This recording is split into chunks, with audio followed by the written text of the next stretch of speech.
This video, as many of you know, I've been traveling 7 years non-stop.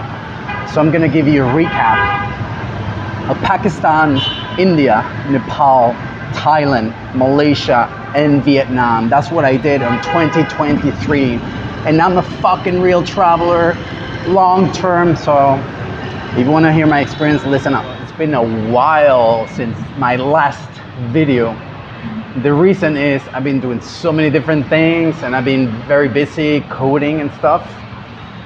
And also my mother, as many of you know, is with me here in Asia. So I've had very little time to make videos, but now there's a lot of things I want to say.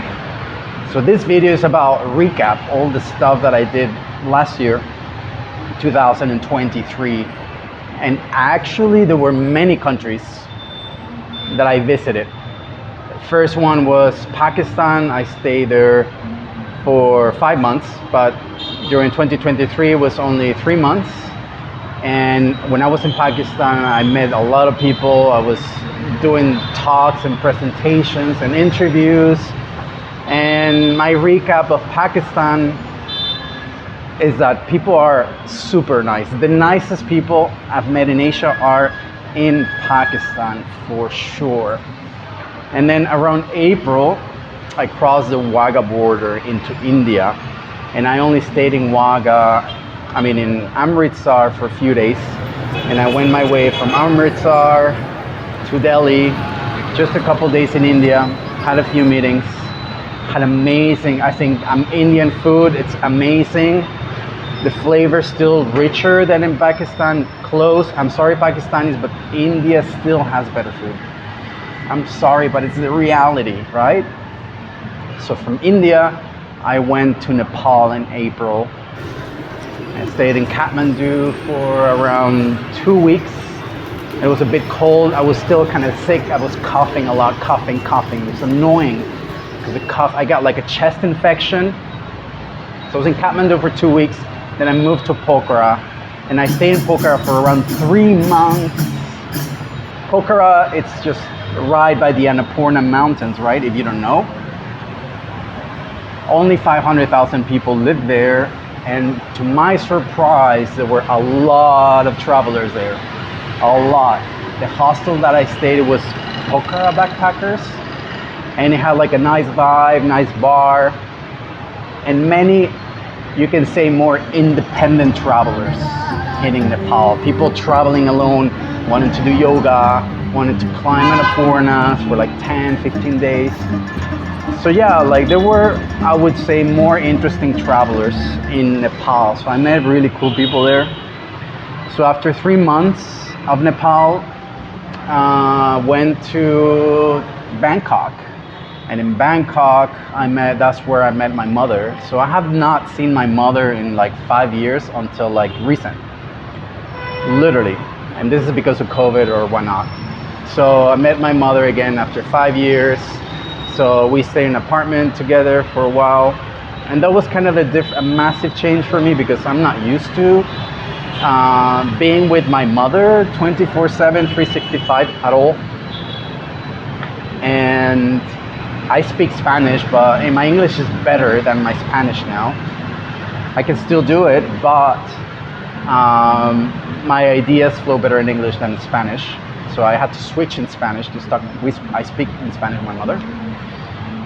So that was a bit of a change, a lot of learning lessons about patience and empathy and all these things, right? Because I'm very fast moving, I'm very intense. My mother's also very intense, but she's 76, so obviously she has a different pace. So I had to kind of adapt to that. So that was a big change for me. So it was 3 months. We stayed in Bangkok.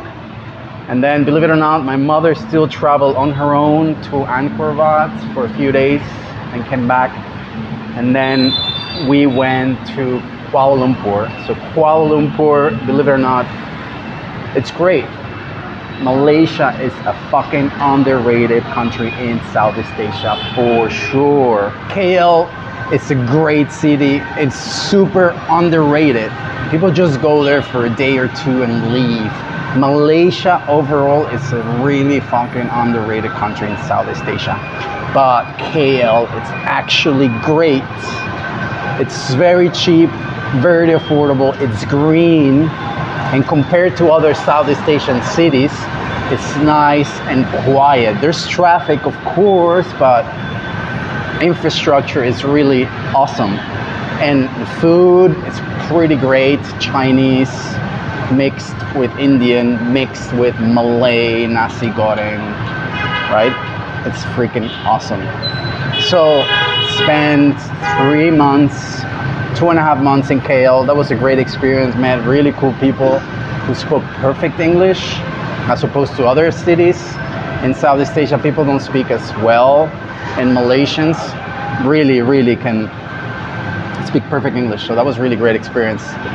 And after KL, basically decided to move to here. I'm in Ho Chi Minh City, Vietnam, and it has been almost 1 month. I've been here many times in Vietnam. To be honest, I love it. I love the coffee shops. I love coffee in Vietnam. It's the fucking best. I love that coffee shops stay open until late.